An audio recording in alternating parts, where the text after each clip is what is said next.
Let's try John Parker Wilson. I think he knows a lot about audibles. I mean, he goes to the line of scrimmage and says, hey, I'm going to run the football. No, I'm going to pass the football because I've got, man coverage on the outside. John Parker Wilson, how the heck are you, my friend? Welcome into the game in Tuscaloosa. I'm good. You got to be willing to adapt. It doesn't matter if you're playing football or running a radio station. You got to be willing or always able to go with the flow, right? Hey, John Parker, just making sure you can hear me okay, loud and clear? Yes. Okay, perfect. Okay, because I just wanted to double check. And you got to go to the line of scrimmage, and you think about audibles, and you think about obviously the quarterback position. How much flexibility would Nick Saban give you in calling an audible and go to the line of scrimmage and changing the play, and how much would he trust you to kind of check out of those things? It wasn't ever really, free reign on to call any other play you wanted, because there's so much that happens at the line of scrimmage, and it all happens so fast. I mean, it's hard to go up there and to say, hey, let's call this different play. A lot of the plays that we ran, and this is kind of general football, was every play kind of had a play attached to it that we could change to. If we didn't like the look we were getting, then we might change it to another play. A lot of those times you might call two plays in the huddle, or sometimes those plays just always have a check that goes to them. A lot of times you'll hear, especially in the pros, you'll hear them say, kill, or flip it, or a lot of times they'll even say, murder. That means we're going to kill the play and go to the other one. And that's kind of a way to try to always put yourself in a good play. And I think that's what you're always trying to do on the offense is change out of what the defense has called if it's something that's going to stop, and then try to get to the best play possible. Sometimes that's a run to a different run. Sometimes you call a run, and it's better to throw a pass. So that's something we look at every play. Every play could change at the line of scrimmage, and it puts a lot of pressure on the receivers and the guys up front. And obviously it's harder when you try to do that on the road because there's a lot of communication that happens. So it's something that you do a lot during spring, a lot during summer training camp, try to get good at that communication for, the hostile environments that we play in the SEC. John Parker, let's go to another conversation. Late last week, we learned that Phil Savage, the color analyst, 9 years of spending in the booth with Eli Gold, was stepping down. I immediately put out on Twitter, I said, who would you like to see get that color analyst spot? Your name was a very frequent name on this show, on a lot of different shows throughout the state of Alabama. Your name was brought up multiple times. Obviously, you're a Nick Saban guy. You understand what the process means. You can explain it from a quarterback position and perspective. Can you tell us anything? Yeah, I have no idea about the selection process. I do know that, growing up and listening to guys like Kenny Stabler and Eli Gold, that was part of what we did every game day. If we were watching at home, the radio was on, and I know Phil did such a good job also. It's humbling to even be, mentioned for that job, and obviously anything that I could do with the university, I'm always eager and willing just because of how much it's meant to me and, the kind of football program that Coach Saban runs. So you would have an interest if they were to reach out?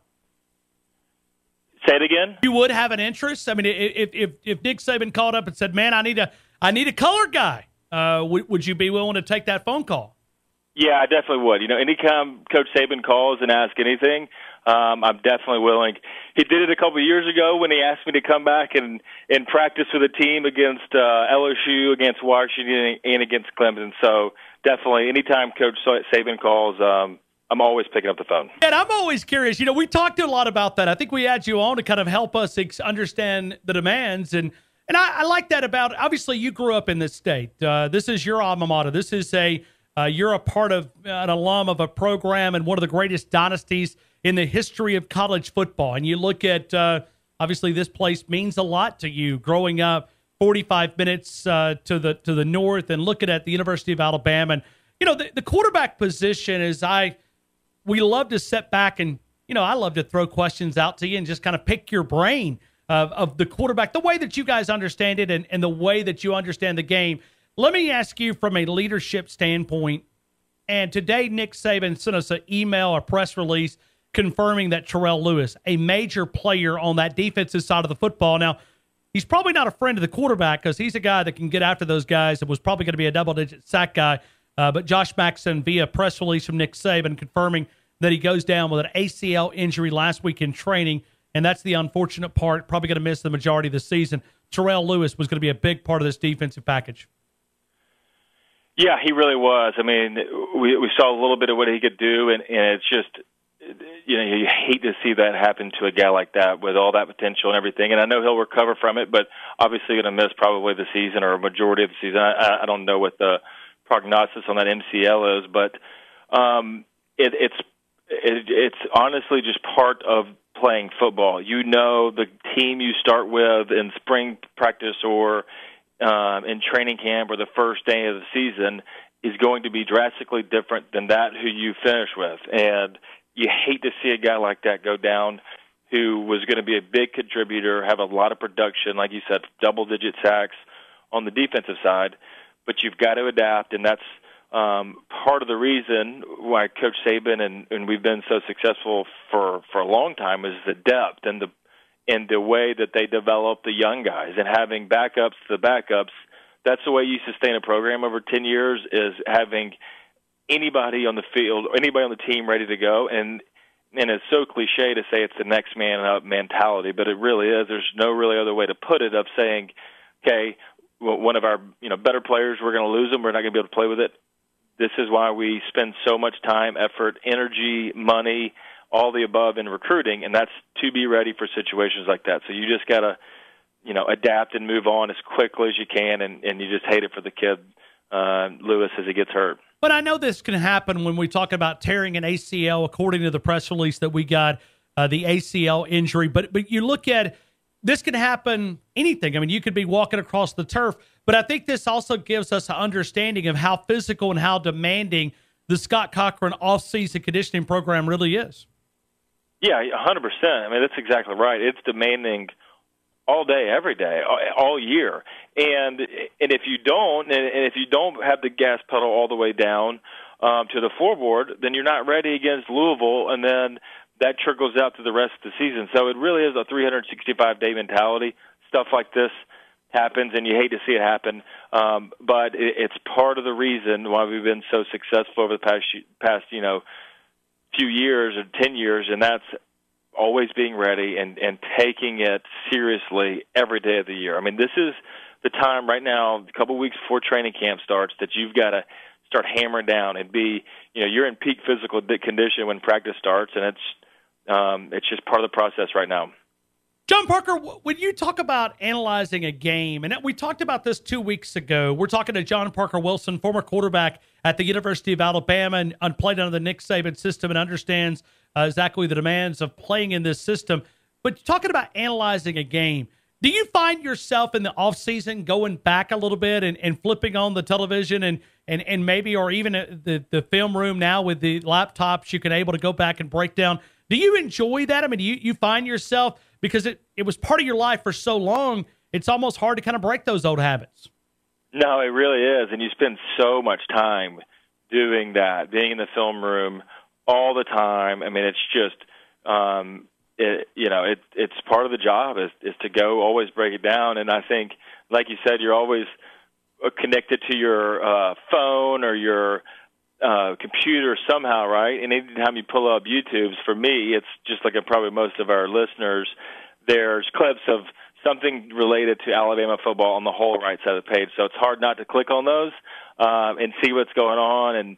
And going back, it's fun to go back and watch old games and to see, because it's different when you go back and you're not in the week or you're not in the football season, to go back and look in the off season. So it's kind of fun to go see how close the games really were, or to see what play really changed the game in the fourth quarter, because it seems like every game, there's 2 or 3 plays that it comes down to, and the coaches always say you never know when that play is going to be, and you have to be ready for it. But it is fun to go back and watch it during the off season, just to see the stuff that you might have missed during the game when you were watching it. John Parker, I bet I've went back and watched the national championship game 30, 40 times. And I know not all at the same time, but just bits and pieces. And every time I go back, I watch, the first half and the second half and the adjustments and the spark. And I almost think that, you talk about Nick Saban always keeping your foot on the pedal. You really look at Georgia. Yes, Alabama had a great comeback, but in a lot of ways, Georgia kind of got away from what they were doing in a lot of ways. And maybe that was forced because of the way Alabama was playing. But really, they didn't keep their pedal to the metal. Yeah, that's a really difficult thing to do is when you get up and you have a lead, to try to stick to the game plan that you have that got you there, but also be cognizant of the clock and everything else that's going on. The momentum of the game plays a huge role, and it's just there's so many factors that go into it. It's very similar to what happened to the Atlanta Falcons in the Super Bowl, right? They were up 28-3, and one play here or another play here really changes the momentum of the game, and we've seen it on our end many times of what that change in momentum can do. So it's, we've been on the other side of that also, and it's one of those things that you spend so much time during the week practicing of saying, putting yourself in the situations. And when you go back and you watch film and like we just said, you're watching film at this time of year when there's nothing on the line as a player and as a quarterback. And I had some great coaches that told me this is you're always putting yourself in the situation. Okay, what would I do if this happened? Or how would I react?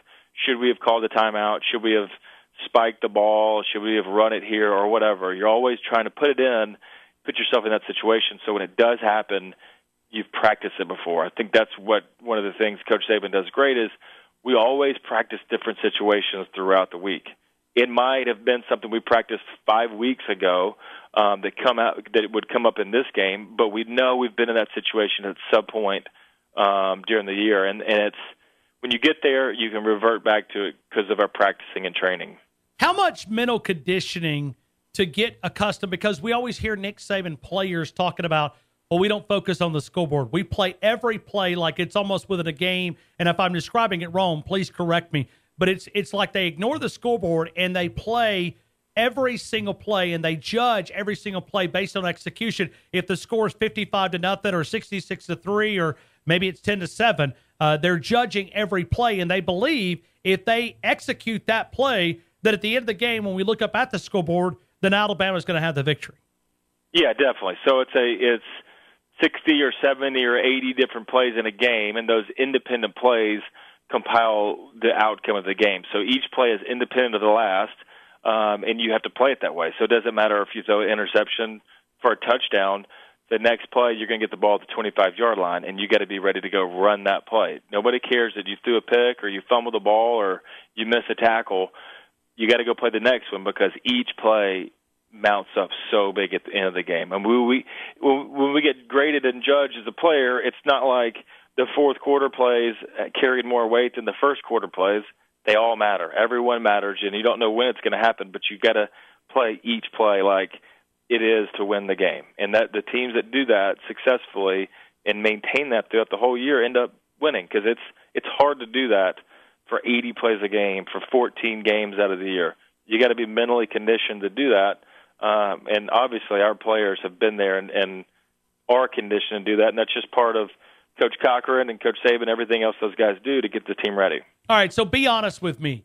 Throw an interception, fumble the football, maybe you don't hit a wide receiver and you don't pick up a first down, you have to punt the football. How hard is that to remove that play, a negative play, something that did not go your way, and then you've got to go back out and try to really wipe that away? How hard is that from a quarterback perspective?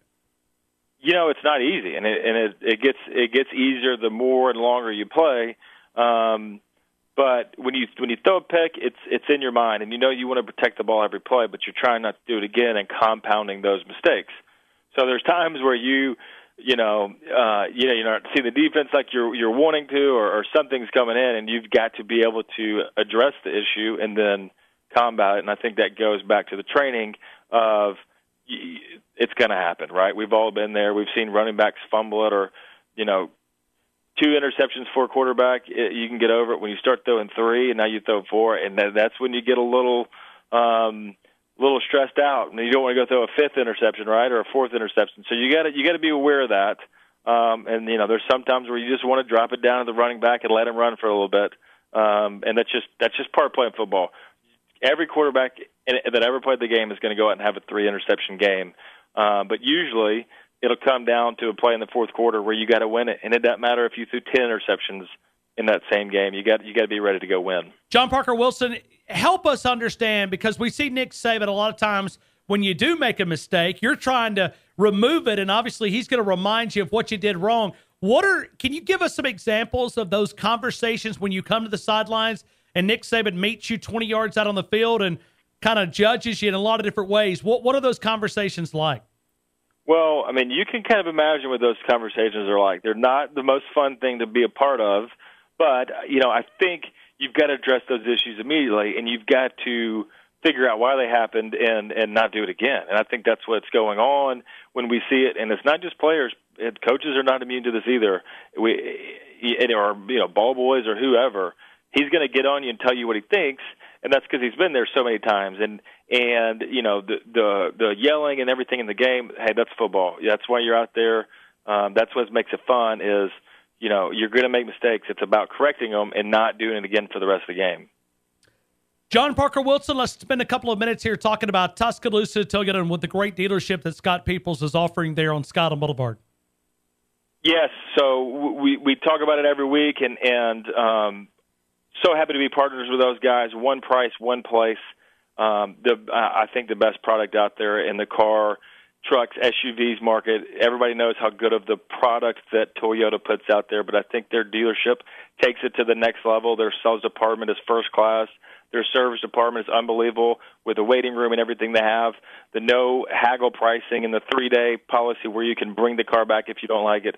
I love the culture that those guys have over there. They make the car buying process enjoyable. And everybody's got a car, and I think they do top-notch service with what Scott Peoples has got rocking and rolling over there. Great inventory. You'll find it online at tuscaloosa.toyota.com, tuscaloosa.toyota.com, and on Scott Boulevard at 3325. If you're looking for a 4Runner, you can find that available, the Tacoma, the Tundra, the Avalon, the Camry, the Corolla, the Highlander, the RAV4, and so much more. The pre-owned inventory as well on the right side of the dealership, all the new Toyotas on the left-hand side. Great service department. Check out the website. You can view the incoming inventory as well, the new incoming inventory that arrives daily. It is very simple, tuscaloosa.toyota.com. John Parker, it's always great to talk to you. I appreciate you, and certainly, man, a lot of Alabama fans are, pulling for us to get some type of announcement the next couple of weeks, and just to hear your name mentioned is, I'm sure, quite an honor for you, and certainly the Alabama fans are very supportive of John Parker Wilson. I appreciate you being part of the show. Thank you so much, man. Have a good day. Roll Tide. Thank you. John Parker Wilson helping us out there, and his name has been mentioned a ton with the color analyst. Nothing official, and I think I narrowed it down. I thought it was 3 different guys. When I think about 3 guys that we feature quite often, and I think John Parker Wilson to me is a quarterback. I mean, you pick his brain, you help understand the game from a quarterback perspective. That's fun. Let's take some phone calls. Terrell Lewis, major injury at the University of Alabama. How do they deal with it? And do you agree with what I said? Does this put more pressure on the offensive side of the football? Is it? Is it fair? Defensive backs, they're going to have to step up. Other guys that are sack production, pass rush specialists like Chris Allen, when you look at the incoming freshman, Anoma. Let me just say Anoma. The first name, I'm going to have to get the pronunciation chart and see exactly if I'm saying the right name. We'll talk to Roddy. I'm sure he could break it down for us. But you talk about the production. You talk about the production, and you look at pass rush, defensive backs, even in practice, giving these guys a proper look, offensive line. I mean, think about it. If you're an offensive lineman, you're going up against Terrell Lewis. How much better will you get by going up against one of the best in college football? Well, Alabama now doesn't have that option because he went down with a torn ACL during training. We'll talk about that. We'll take your phone calls, 205-342-9904, right here on the game at T-Town on Tide 102.9.